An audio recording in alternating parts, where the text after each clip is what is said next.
Fall has a way of reminding us that letting go can be so beautiful. As the leaves changes, I think it's God's way of showing us that we can too. Before this year ends,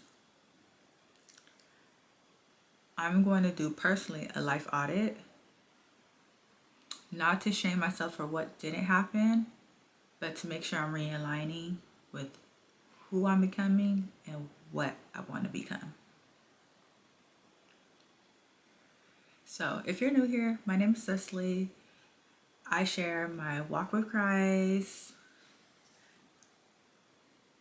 So if you're new here, my name is Cecily. I share my walk with Christ, my self-love habits, and my wellness routines. I'm here to help you heal, grow, and glow. Because really, true transformation could only happen when we become what God intended us to be. So number one, what is a life audit? A life audit is basically a self-check-in. It's pausing and asking yourself, what is working right in my life right now and what's not? It's about looking at your faith, your finances, your health, your habits, and your relationships. And asking yourself, does this version of me still align with the woman I'm becoming? Does this version of me still align with the woman I'm becoming? Maybe you notice certain routines don't feel fulfilling no more. Or maybe you've just been saying yes to things that drain you to avoid disappointing others. And this is your reminder. You cannot pour from an empty cup. And God never asked you to. This is your reminder. You cannot pour from an empty cup. And God never asked you to. So what are truly the benefits of a life audit? The reason to do a life audit is for clarity, peace, and growth. I'll repeat it again. The reason to do a life audit is for clarity, peace, and growth. Clarity, so you stop living on autopilot. That's like a key.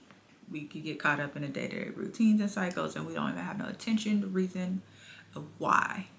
We don't even know if we're off track or not because we haven't even paused. But to gain clarity, to stop living on autopilot and be honest with what is keeping you stuck. Number two reason to do an audit is for peace. Release what no longer is serving you, even if it's old, like expectations.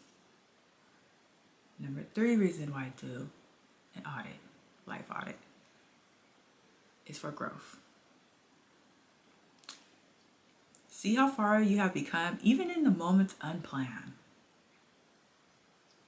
It's something beautiful sometimes in the moments unplanned, and it's just seeing the involvement and the growth that happened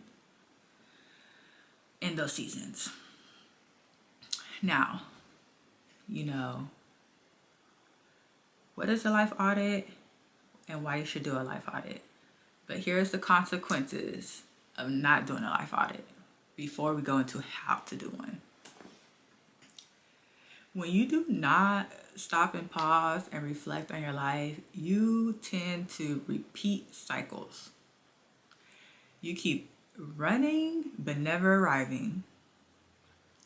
Emotionally, it could feel like having 100 tabs open in your mind. You can't focus, you can't rest, you can't even create because you're not in a peaceful state or place. Think of it like your phone. When you never clear the storage, it starts to slow down or it even starts to be crashing. Your life is simply the same way. You cannot step into the next chapter with old season clutter. It's too much. It's too much baggage. Like it won't fit. It won't go. You have to let some things go. So I'm going to talk to you today of how to do a life audit. Simple steps. Number one, review the year. Look at major areas in your life, your finances, your relationship, your habits, your faith, your health, and ask what worked and what didn't work.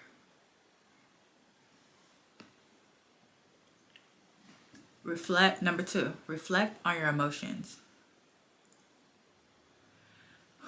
When did I feel the most at peace this year? When did I feel the most drained?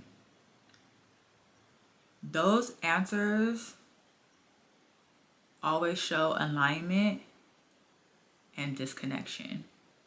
Those answers always show where alignment and disconnection lives.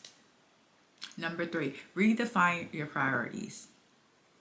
What actually matters now?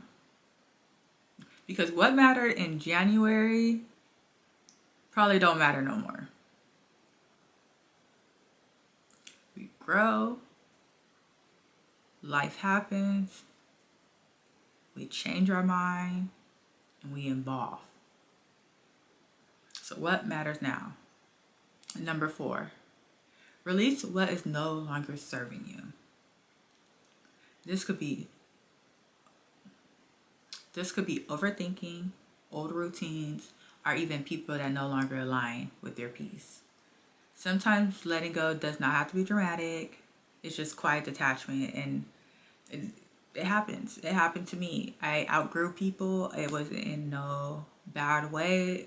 I just was changing, and I realized we no longer have things in common. And it was quiet disconnection. And peace and love is still there in the middle. It's just, I'm moving up, and some people move up with you and some people don't. Some people go this way, some people go that way. And it's okay, quiet disconnections. After you release what's no longer serving you, you need to rebuild and realign. Choose 3 main intentions this year. Not goals, intentions. Let me give you some examples of what intentions are. Like, intentions to move slower. This is big for me because I'm always like, move slower. I want to move slower. That's an intention. I want to protect my mornings. That's morning routines. Just moving slower in your morning and having a morning routine. You don't want too much going on in your mornings because, when too much goes on in your mornings, it doesn't set your day up for success, doesn't set your mind up for success. Maybe that's the intention you want to have. A third intention could be, I want to nurture my relationship with God. That's an intention. So that means you're going to start making decisions that align with your intention. So now you have intention behind all your decisions you're making, which makes decisions easier to make because now does this align with this, that, or that? If it doesn't align with that, then the answer is no. And most importantly is when God starts pruning things out your life, do not panic. He removes before he replaces.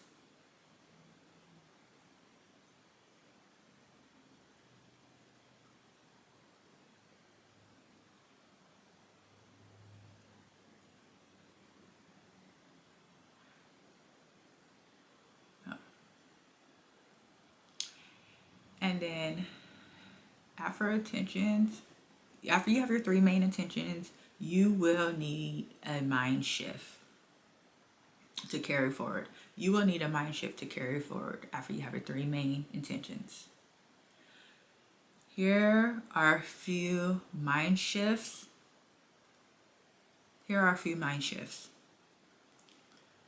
Don't confuse motion with progress. I think that is like number 1. You could be doing a whole bunch of stuff and it's not leading up to nothing. That's like you could be driving fast, but going nowhere. Busy does not mean progress. So it's all about the intentions. It's all about making the decisions that are aligning. Be grateful. You could still, number 2 mind shift is you could still be grateful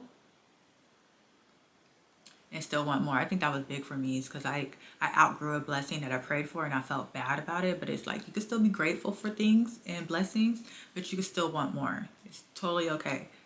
Be kind to yourself. Give yourself grace. That is growth. You should always want more for yourself. Number 3, I know we're in this era right now. Your soft era still requires structure. Okay, girl? Your soft girl era still requires structure. Not struggle, structure. And you're probably struggling because you got no structure. Okay? You gotta have some discipline, you gotta have structure, you gotta have attention behind everything you're doing. And most important mind shift of them all is when God starts pruning things out your life, do not panic. I think this is so hard. I think I need to even tack it on the wall. When God starts pruning things out your life, do not panic. He removes before he replaces. So the season is not a loss, it's an alignment. So if the season feels like a loss, it's not a loss, it's just alignment.